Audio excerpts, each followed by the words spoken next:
What up, B Squad? It is your boy JB, and I am here today with the review for Married at First Sight Season 16, Episode 3, you guys. The episode is titled Music City Matrimony. So before we go ahead and get into this review, if you guys are watching this video or any other video on the channel and you guys aren't subscribed yet, do me a solid favor and stop taking me out on this date and having me pay for it at the end of it. You guys can do me that favor by liking the video, subscribing to the channel, turning on your post notifications, and sharing the video, you guys. And with that out of the way, without further ado, let's discuss Married at First Sight, shall we? All right, you guys, so this episode, we just continuing on with the weddings and, the newlyweds getting to know one another, right? So this episode, we opened up with the last wedding that we ended with, which was Eris and Jasmine, right?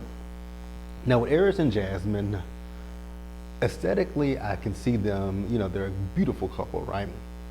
But I just don't think that Eris is ready for this process. I just don't think that he is where he wants us to believe he is, right? So we picked up the episode and his cousin was still talking to him, right? And I think his cousin's peeping game, like, you ain't never really been with a woman like that, but now you're ready to get married and leave that playboy F-boy lifestyle alone. I don't buy it, you guys. I don't believe it. I don't believe it, right? Like, my hope and wish for them is skip divorce, annul this marriage. Like, annul this marriage, please. I just don't see it for him. So, not to be like super duper shady, I was looking at Jasmine's mom. She's a beautiful woman, but I was just confused why she had on that big pink poofy loofah looking dress. Like if I was at that wedding, I probably would not have been looking at Eris. I would have been looking directly at her mother. And that's not me being shady or anything. It's just me saying that I probably would have had my eyes on my mom. Like, girl, where did you get that dress? You're outshining your daughter. So after they say their I do's, they sit down, they talk to each other. Eris is telling Jasmine about himself. She's telling him, she's a cheer coach, she does pageants, and she also is a dog breeder, right? So she tells him she has 4 dogs. And his face went when she said 4 dogs, and it increasingly got worse throughout the course of the episode. So they sit now. I want to ask the question, what was that food that they prepared for those people to eat? I see no meat or nothing on anybody's plates.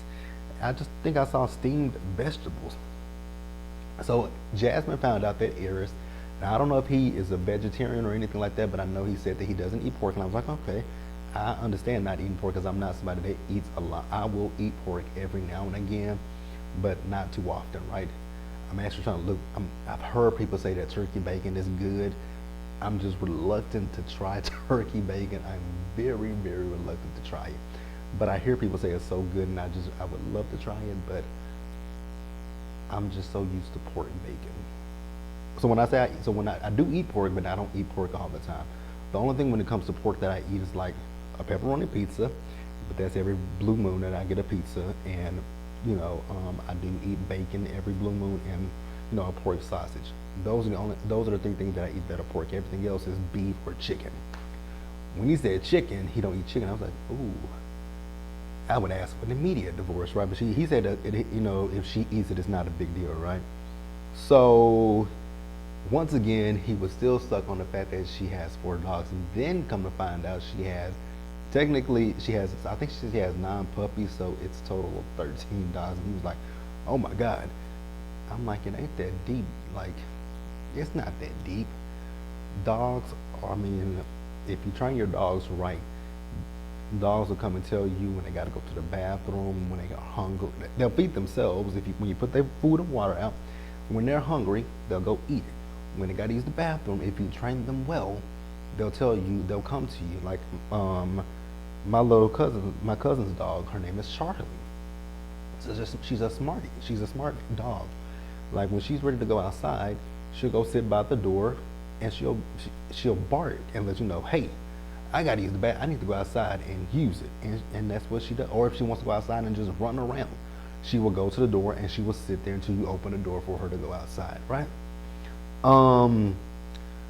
So Eris at one point asked Jasmine's sisters is she a good communicator? And they were, oh, and if you guys notice, I'm cooking, so pay that, you'll see that. And I got to go check that in a minute. But so he asked her sisters, is she a good communicator? And they were like, she's not really a good communicator. And they said that because she's non-confrontational. So she's like one of those people. She sounds a lot like myself. Like, I'm a non-confrontational person. Like, I won't say things to like, I'm not passive aggressive, but if I feel like, you're gonna, if I don't want to just get into an argument with somebody and you've done me wrong or I'm upset, I won't say what you've done, but eventually we'll get to the point where we'll discuss it. So I kind of understood what they meant about her, right? So we see Eris's cousin and his mother, and they're talking to Jasmine, right? And it's so interesting because I felt like the cousin was grilling Jasmine, and I'm like, girl, you need to be go grilling your cousin, because you talking about when he told you he was gonna get married at first sight, you were like, huh? Whoa, pump the brakes, right? And she's talking about, well, you can see that she's a pageant girl because these answers, she's used to answering questions. Ma'am, once again, I'm gonna tell you, I don't think that the issue is gonna be Jasmine. Well, maybe not, because we saw the trailer for what's to come this season, so we don't know what the issue is. But I feel like more so it's gonna be on your cousin. That's my personal opinion, but let me know what you guys think in the comment section below. Do you guys think that Eris and Jasmine are gonna make it, when we get to decision day? Do you think they're gonna say yes to each other to stay married? I really hope that they don't. That's just my personal opinion. I hope that they don't, because I just don't think that and let's talk about his cousin. Now that you watch this episode, you keep hearing your cousin referencing this saying goodbye to the streets, saying goodbye to the streets, saying goodbye to the streets.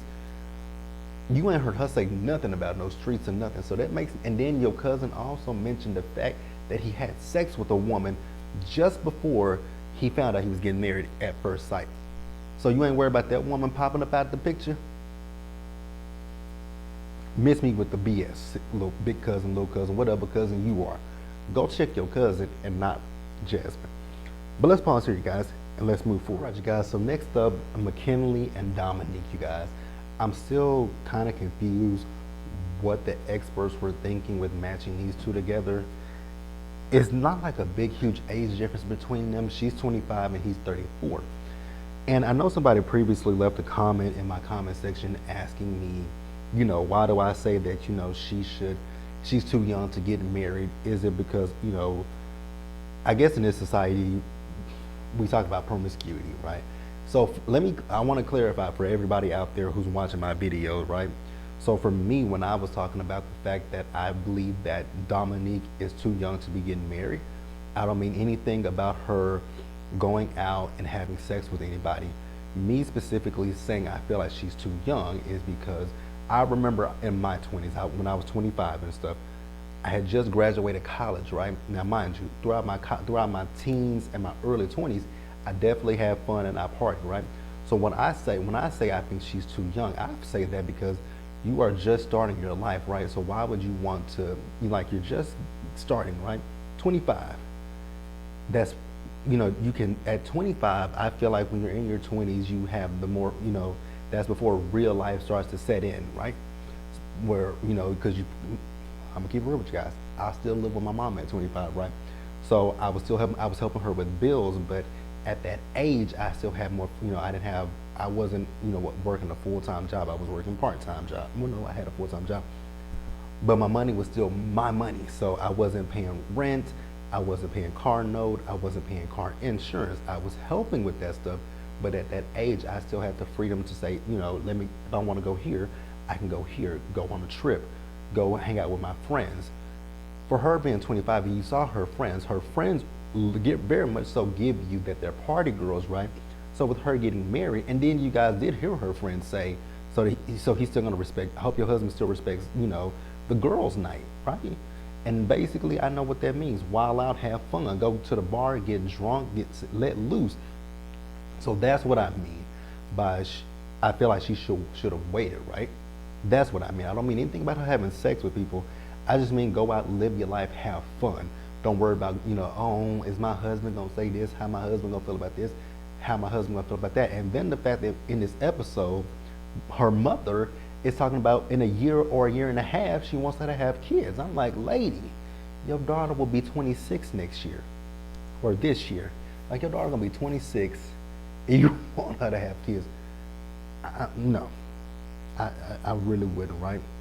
Like, I wanted her mama to pump the brakes. So McKinley's mom is not feeling this situation at all, because she would have preferred for McKinley to, go the traditional route, meet a girl, court a girl for about a year or two, and then get married. I mean, some people have those old-fashioned values, right? And I know people might say, well, back in the day, they used to do arranged marriages, right? And that is true, arranged marriages, and they still exist, right? But most times with arranged marriages, the families know each other.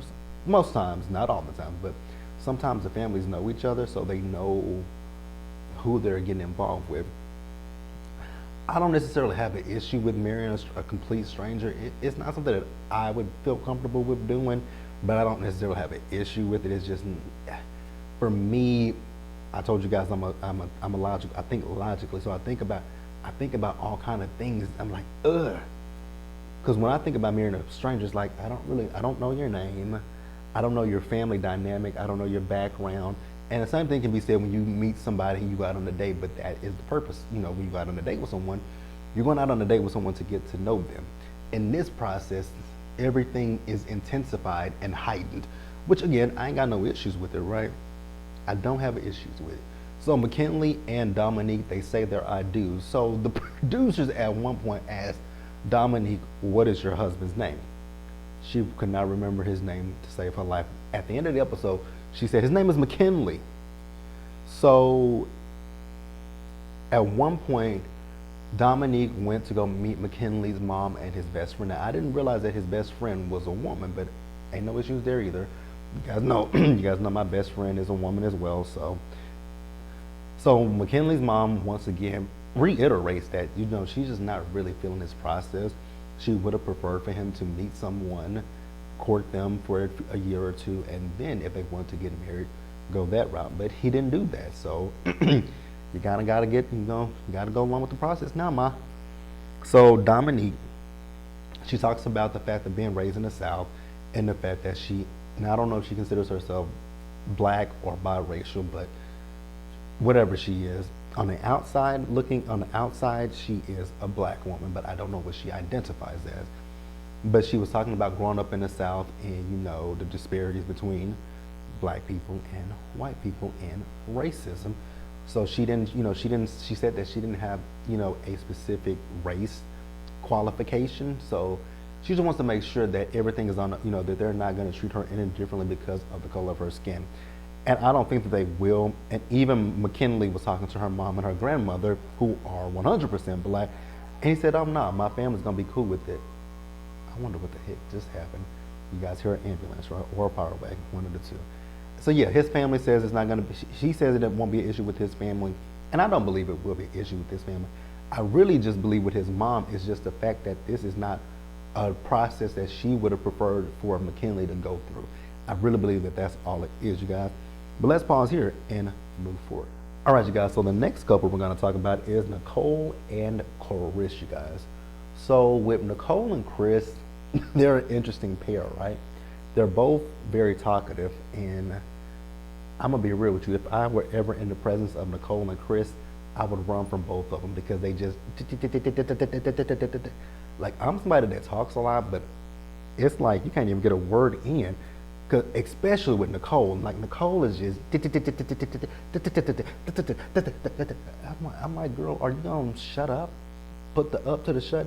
And I don't dislike Nicole. I like Nicole, but when it comes to Nicole and it comes to Chris, I've already expressed how I feel about Nicole and Chris, and I just felt like there's gonna be a lot of issues with this couple. I think that they have the potential to make it to the end and say yes at decision day, but when you look at Chris, I think, like I said before, Chris is someone that you can see that he's such a nice guy, and I feel like with Nicole's personality, from what we saw, Nicole kind of seems a little bit overbearing, just a little bit, and I just feel like when it comes down to Nicole and Chris, I do feel that Nicole has the potential to trample over and run over Chris.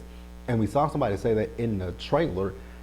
I think it was Clint who said it. I don't know who Clint was talking to, but my wild guess would be that he's talking to Chris, because as much as I think that they have the potential to make it, I really just feel like at the end of it, I feel like Nicole will trample and walk all over Chris, because Chris just gives that he would not like bow down, but he gives me the type that he won't say a whole lot, and he will kind of shrink himself just a little bit. That's my personal opinion, you guys, so don't get offended if you guys disagree with me, right?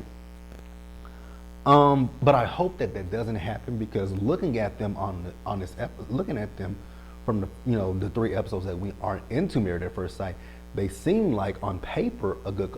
So I will say there are 2 couples for sure that I can say on paper they look like a good couple, right? But I don't know if they're going to make it. Nicole and Chris is one, and Kirsten and Shaquille are the second one, right? We'll talk about Kirsten and Shaquille in just a little bit. But let me know what you guys think about Nicole and Chris. You guys, tell me if you guys see where I'm coming from, if you understand it. Because like I said, I do feel that they have the potential to make it, but I just don't know how. I don't know, right? I don't know, because I just feel like Chris has the potential to get ran over like a stampede of animals. But let me know in the comment section what you guys think. We're going to pause here and we're going to move on to the next couple, you guys. All right, you guys. So the next couple up is Gina and Clint. So Gina and Clint, I don't want them to last at all. Like, I want more for Gina. I want better for Gina. Now, I don't watch the after show, but I can't remember whose video I watched. I think it was Shayna. I believe it was Shayna that I watched last week, where she was talking about she watched the after show last week. Shayna, if you watch this video, let me know. I believe, let me know in the comments if you mentioned this in your video. But I believe it was Shayna, because I watched Shayna, I watched Misha. Who else did I watch last week? Shayna, Misha. Or it could have been Misha. It's either Misha or Shayna, because I don't think I watched Courtney and Eddie. I know it's either between Shayna and Misha who mentioned this. So you guys know that we found out that Clint and Gina both live in the same building, right? So I guess on last week's after show, Gina mentioned that she had saw Clint before, and she met him in the elevator, right? Now, this could have been, I don't know who this was that said this. He was either Misha or Shayna. But one of them mentioned or it could have been Keisha from Color Me Pink. I know Keisha did. I watched her last week, but I know it wasn't her who mentioned that they were on the after show. But somebody mentioned that when Gina came down the aisle and she looked at Clint, they didn't feel like she was attracted to him. And I was like, that makes sense, right? I can kind of see that she wasn't attracted to him. But in this episode, when they finally sat down and they were talking, Gina, another chatty Cathy, right? So when they sat down, Gina was talking about her business, right? So she's in one of those salon suites. And you guys know she's building her brick and mortar. And she was talking about, she hasn't been in a relationship in 5 years. So in that time frame, she's been focusing primarily on her business, right? I don't have an issue with that, but Clint was like, I want to get to know more about you and not just about work. And I get that, right? But you got plenty of time for that. It ain't that big of a deal. Oh God, I just don't like Clint. I don't like Clint, you guys. I don't like Clint. I don't see it for Clint. If we can annul, if there are 2 marriages that we can annul real quick, it would be Gina and Clint, and it would be Jasmine and Eris, right? Because I just don't think that Gina and Clint, scratch that. I don't think that Clint, much like Eris, is ready for marriage, right? So Clint, he was talking to Gina's friends, her bridesmaid, shout out to Nene. Now, when that bridesmaid got up and gave that speech about don't cheat, don't drink, don't do this, and don't, I was like, ma'am, where are we going with this? Because I was thoroughly confused. I was like, sis, where are we going with this long story that you're giving, right? But she finally wrapped it up, and I was like, oh, it was metaphors, so to speak, right? Okay, don't cheat, cheat death or stuff like. I was like, girl, what are we talking about, right? So when he was talking to her bridesmaids, they were asking him, you know, how did he know that he's really ready for marriage? And I'm like, he doesn't know he's ready for marriage because he, much like Mr. Eris, slept with a woman 2 weeks before this process. And then they were, you know, at one point they were talking about sex on the first night, right? Let me go back real quick and let me talk about Eris. Nope. We're gonna talk about Clint real quick. We're gonna talk about Clint. We're gonna stick on Clint, and then I'm gonna backtrack to Eris' little nasty behind.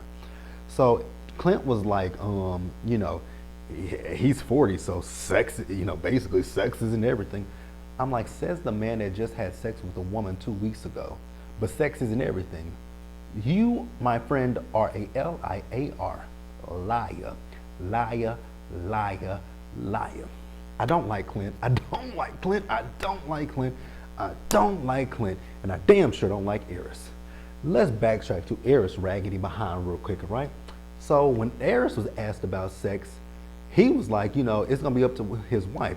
So then his homies was like, well, what if she say, what do you wanna do? He gonna say, get on your knees. I was like, ugh, ugh, ugh, repulsive. Gina and Jasmine, decision day, do me a big favor and say, hell no. Like, no.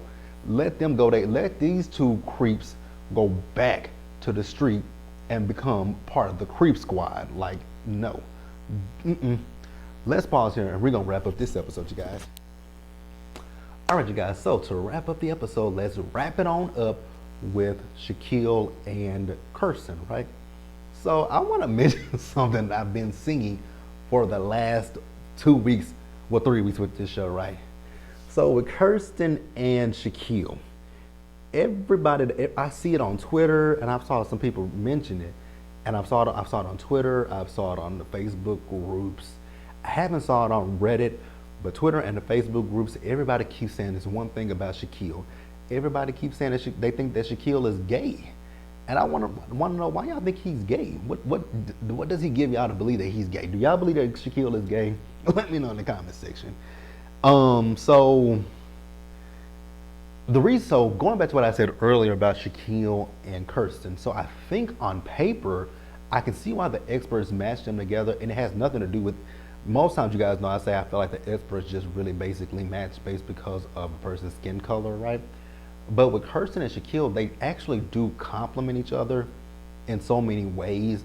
But I think the biggest issue is Kirsten and the fact that Kirsten can't get out of the physicality of it, the fact that he's a bald man.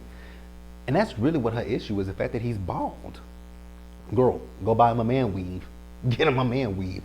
If you want him to have some hair, tell your husband go get a man weave. They make those. So, and then when I talked earlier about the food, when they put the food in front of them, they both were on the same page about, oh, what's this, right? I just feel like when it comes to Kirsten, I feel like Kirsten basically just really needs to put to the side his physical. There's nothing wrong with him physically. Let's be real. There's really nothing wrong with him physically besides the fact that the man is bald. Can he control that? Maybe. There are some men who probably go bald because they choose to, and there are some men who go bald because they lose their hair.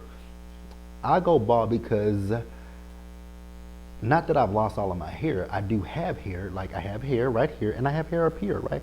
It's just very thin, and I just would prefer, just cut it. Because I do have hair, and there's still hair follicles up here on the top of my scalp. But I just cut it because and some men who go bald, it's just easier to maintain. You don't have to go to the barber shop every 2 or 3 weeks, right? You just just buzz it off. It's easier, it's cheaper. So Kirsten, because her sister got up and said, it's Kirsten, not Kirsten. It's Kirsten, not Kristen. Say it, Kirsten, not. Girl, shut up. I want her sister to shut up so bad. I just want her sister to shut up because she annoyed me. Her sister annoyed me, and all of her bridesmaids annoyed me, and I'm going to talk about why they annoy me in just a minute. So, Kirsten, I guess she must have a bit of slight amnesia, So she was talking about she's a little bit off put by the fact that he didn't kiss her. I was like, ma'am, when the officiant pronounced you husband and wife and you may now kiss your bride, he came in and you gave him your cheek to kiss because of his bald head. But now you off put because he didn't kiss you. I don't like Kirsten. I don't like her. I don't like her. So she told her bridesmaids that, and they were like, but you told us that, you know, but she was like, it's the fact that he didn't ask me to kiss me. Would that have made, and they asked her, would that have made a difference? She says, possibly. Girl, shut up. Oh, I don't like her. I don't like that woman. I think she's shallow and superficial, but that's neither here nor there, right? So her bridesmaids were asking him, you know, basically, why did he get married at first sight? And he was telling them, like, you know, he prayed to God, and, you know, God sent him a sign. I mean, if he believes that God sent him a sign, I'm gonna let him believe that, right? I'm not gonna say boo, cat, dog, nothing.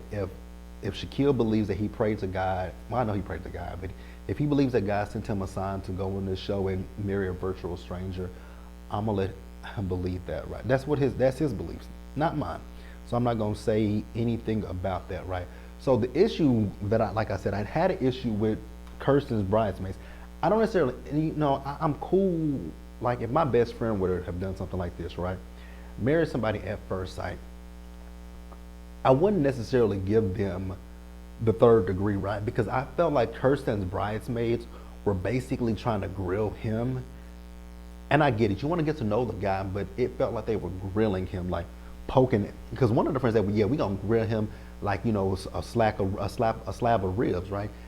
And I'm thinking to myself the whole entire time, is like, you know, it's fine to ask them, you know, get to know him, ask him questions, make sure he is a perfect fit for your sister, your best friend, you know, your cousin, whatever she is, right? I'm fine with that. But I just didn't like how they were going about doing it, because they were like, you know, he's saying the right things right now. But your girl over here, you can tell that he likes what he sees. He's physically attracted to her, although people say he's gay. He's physically attracted to her. He thinks she's beautiful. But then your friend, your sister, your best friend, your cousin, whatever she is, she's over here, has already had strikes against this man for things that he can't, you know, for one, his age. Then she has a strike against him because he has a bald head. So her friends like really kind of threw me off, and I just wasn't really feeling them, because even if you look at this episode, he's a perfect gentleman, right? Because even when his friends asked him about having sex with her, he was like, you know, that's his wife's decision. He is respectful of what her decisions are. He ain't saying, oh, he ain't like Eris, oh, you know, if it's her decision, but if she said what you want to do, I'm gonna tell her get on her knees. This is a woman that you don't know, and you're gonna sit here and disrespect her and tell her to get on her knees and basically tell her to suck your meat? Disrespectful. Then you got Clint over here, who has had sex with and Eris too. Eris and Clint both had sex with women before this process. I want y'all to go get a whole panel done on you to make sure you ain't got no kind of sexual transmitted diseases or infections. Go do that before you sleep with either Gina or Jasmine. Go get tested first. That's what y'all behinds need to do, is go get tested. But you got Shaquille over here, who's a perfect gentleman, saying whatever she wants to do, he respects that. You got, and even with Nicole, I love the fact that with Nicole and with Chris, both of them said that they don't want sex right away, and I wholeheartedly believe that, right? Dominic and McKinley, I ain't really got much to say for them, because they're just an odd pairing, and I just don't know why the experts put them two together. I just don't see it. Don't see it, period, point blank. But this season looks like it's gonna be explosive, you guys. But let me know what you guys thought about this episode in the comments below. Subscribe to the channel, you guys. Turn on your post notifications and share the video, you guys. And until the next time, please stay safe out there. Take care of yourselves. Wash your hands, you guys. Be blessed, and I'll see you guys later.